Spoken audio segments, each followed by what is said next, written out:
Hello दोस्तों, कैसे हैं आप लोग। उम्मीद करता हूँ अच्छे होंगे।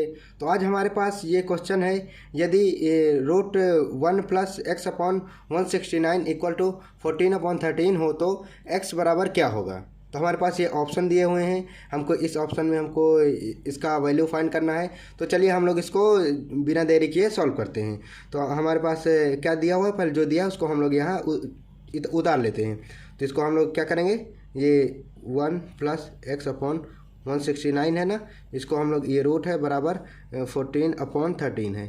तो हम लोग क्या करने वाले हैं, यहाँ अगर हम लोग दोनों तरफ एक तरफ नहीं दोनों तरफ हम लोग इसका वर्क कर देंगे। स्क्वायर कर दिए दोनों तरफ, तो अब क्या होगा, अगर ये स्क्वायर लग जाता है तो आपको पता होगा कि ये स्क्वायर को ये और ये कट जाया करता है। जो पूरा जो ये हिंदी में जिसको करनी बोलते हैं, ये कट जाया करता है।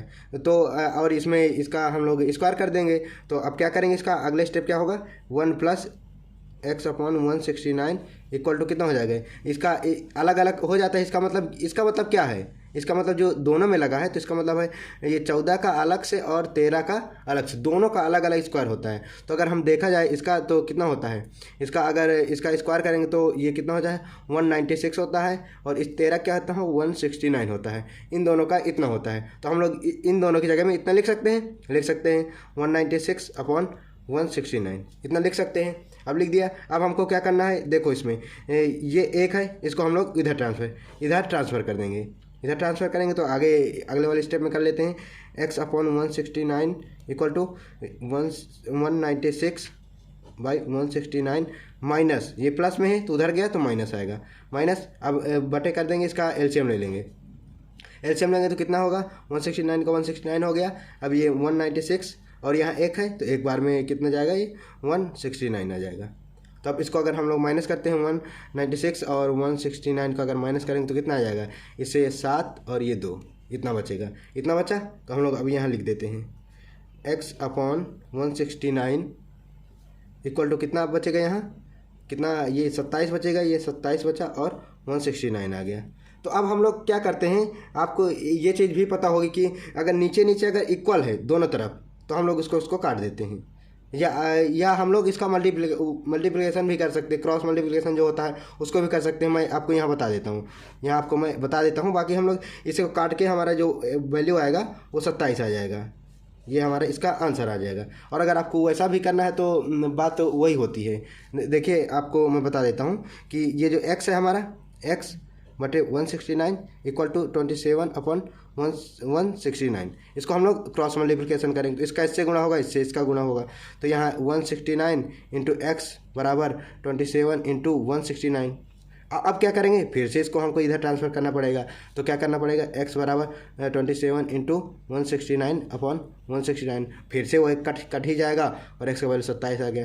तो हम लोग इतना बड़ा प्रोसेस क्यों करें, अगर हमको वैल्यू इतना ही आना है इसका जो ऊपर है, तो हम लोग इसका इतना बड़ा प्रोसेस ना करके हम लोग इसी को इतने में कर लेते हैं। तो हमारा ये जो आंसर होगा 27 आ गया। इसमें अब ऑप्शन में अगर देखें हमारे पास कौन सा ऑप्शन, ये वाला ऑप्शन हमारा करेक्ट हो जाएगा। तो अब हम लोग अगले क्वेश्चन की ओर बढ़ते हैं। ये आ गया हमारा दूसरा क्वेश्चन। तो आप लोग इस क्वेश्चन में देख पा रहे होंगे कि हमें n का वैल्यू पूछा है। ये यहाँ 4 का वैल्यू जो n दिया हुआ है करनी के अंदर, और 1024 दिया हुआ है इसका वैल्यू। तो देखो इसमें अगर देखा जाए तो देखो ऊर्ध्वपातांक का जो ऑप्शन दिया हुआ है इसमें, तो हमारे अगर देखा जाए तो इसमें इसका जो आंसर होगा उसको हम लोग ऐसे ही टिक कर देंगे, ये हमारा आंसर हो जाएगा। तो चलिए मैं आपको प्रोसेस बता देता हूँ कैसा होता है। अगर ऑप्शन यहाँ अगर ऐसे नहीं हुए तो आप लोग को नहीं बना तो फिर दिक्कत हो जाएगी। तो मैं आप लोग को प्रोसेस बता देता हूँ कैसा होता है। तो हम लोग वैसे ही जैसे वो वाले क्वेश्चन में लिए थे वैसे ही इसको भी सिंपल हम लोग ले लेते हैं। इसको यहाँ हम लिखते हैं कणी 4n इक्वल टू 1024। अब हम लोग को क्या करना है, हमको इसको सिंपल तरीके से हमको क्या करना है, दोनों तरफ का वही जो पिछली बार किए थे वर्क कर देंगे दोनों तरफ का। और याद रहे हमेशा दोनों तरफ का वर्क करते हैं, एक तरफ का वर्क नहीं करते हैं। तो हम लोग इसको वर्क कर देंगे। अब वर्क करने के बाद वही क्या होगा, ये कट जाता है तो 4 की पावर n हो जाएगा बराबर कितना हो जाएगा, ये इसका 1024 की पावर 2। अब हम लोग को यहाँ अब इसका गुणनखंड करना पड़ेगा, तो इसको करेंगे तो कितना आएगा। अब हम 4 4 में इसका गुणनखंड करते हैं तो कितना आएगा, यहाँ गुणनखंड कर देते हैं 1024। इसको हमें हमारे यहाँ 4 हैं तो हम लोग जनरली हम लोग 2 से काटते हैं, 3 से काटते हैं, 4 से काटते हैं, तो मैं यहाँ सीधा 4 से काटूँगा। 4 से काटूँगा तो कितना आएगा, यहाँ 4 से अगर काटा गया तो ये 4 दूनी 8 हो गया, 2 बचे यहाँ, 4 पंचे 20 और 4 छंग 24 ये आ गया। फिर 4 से काटूंगा, मैं 2 से नहीं काट रहा क्योंकि हमें यहाँ 4 के रिक्वायरमेंट है तो हम लोग 4 से ही काट रहा हूँ। आप लोग 2 से भी काट सकते हैं, 3 से काट सकते हैं, फिर 4 से सिंपल फॉर्म में काट सकते हैं, लेकिन मुझे 4 चाहिए तो मैं 4 से ही काट रहा हूँ। अब 4 से इसको काटेंगे तो 4 पंचे 20, क्योंकि 4 पंचे 20 हो जाएगा। यहाँ ये 4 पंचे 20 और ये कितना आ जाएगा, यहाँ 20 आया, सॉरी ये यहाँ 4 ये 25 है, यहाँ ये 6 बार चला जाएगा, यहाँ 6 बार जाएगा तो 6 चौको 24 1 बजा और ये 16 बच जाएगा यहाँ, तो 16 तो 4 चौको 16 ये हो गया।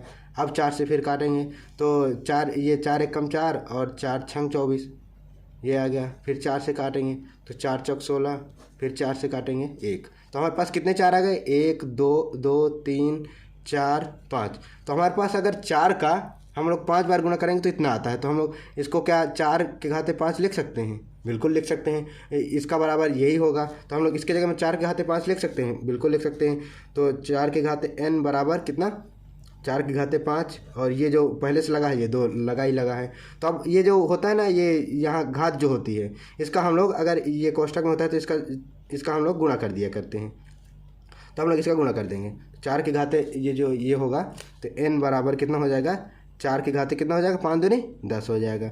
अब हमें क्या वैल्यू पूछा इसका n का, और देखो अगर ये भी एक चीज़ होती है कि अगर दोनों तरफ ये सेम हो तो हम लोग इनको काट दिया करते हैं, काट देंगे तो कितना n का वैल्यू कितना आ जाएगा, 10 आ जाएगा। ये हमारे पास इसका आंसर हो गया। तो 10 हमारे पास, ये देखो मैंने पहले ही बता दिया था कि इसका आंसर 10 होगा, तो ये 10 आ गया। प्रोसेस ये होता है, ऑप्शन अगर यहाँ 9 हुआ 8 हुआ तो फिर दिक्कत हो जाती, तो इसलिए मैंने आपको ये बता दिया। तो उम्मीद करता हूँ आपको ये क्वेश्चन समझ में आए होंगे, तो बने रहिए मेरे साथ। Thank you, bye bye.